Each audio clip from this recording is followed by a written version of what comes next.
علمي بارستنا uu sameeyay Cabdi Xuseen Axmed Cabdi Garre oo kamid ah ardayda ka qalin jabisay jaamacadda Indian Ocean ayaa diiradda lagu saaray arrimaha dib u heshiisiinta qaranka Soomaaliya maadaama bulshada Soomaaliyeed ay dhex mareen colaado kala duwan kuwaas oo loo baahan yahay in la daweeyo si wadanka nabad iyo horumar uu gaaro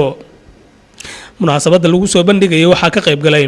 arday ka tirsan jaamacadda Indian Ocean maamulka jaamacaddaasi iyo mas'uuliyiin kale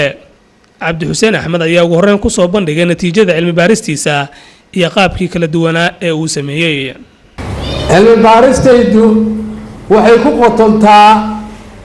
in ay cadeyso waxyaabihii soo wajahay shirkii dib u heshiisiinta qaran ee 2007 waan xiiseynayay cinwaankan maxaa yeelay dib u heshiisiin badan ayaa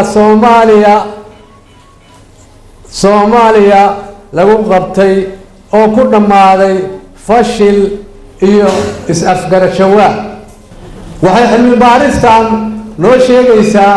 waxyaabaha soo socdo sida 63.3 boqolkiiba dadka cilmi baaristan aan ku sameeyay waxay ahaayeen dhadig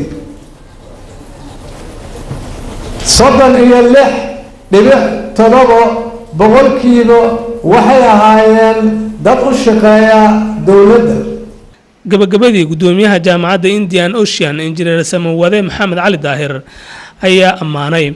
tilaabada uu qaaday Cabdi Xuseen Axmed waxa uu sheegay in mowduuca cilmi baarista lagu sameeyo uu ahaa mid muhiim u ah Soomaaliya oo dhaxay wada hadal iyo dib u heshiisiin waxa uu maleesaa waxyaabaha hadda dhaxay wada hadal waa dib u heshiisiin ma dib u heshiisiin in soo hor fadhiisto qof uu qalad qirto waa qof kale uu garaa la hawlo marka waa position hadda laga hadlayo qof walba maxaa aniga sheerka helay maxaa waay iyo kursigay ku helay wax saas oo kale marka inaan kala bixino labadaas wadankan waa u baahan yahay dib u heshiisiin waxa uu maleesaa bypass in lagu sameeyay kaas oo xoogaa la aaday wada hadalkii iyadoo weli dib u heshiisiintii la sameeyay jaamacaddan ayaa dhowr jeer oo hore waxa ay sameysay cilmi baaris kala duwan iyadoona ay ku egtay xaaladaha kala duwan ee Soomaaliya waxaana ugu dambeeyay daraasaad ay dhawaan ku sameeyeen guud ahaan ciidamada dalka Soomaaliya gaar ahaan ciidamada militariga Cabdullaahi Axmed Nuur Universal TV Muqdisho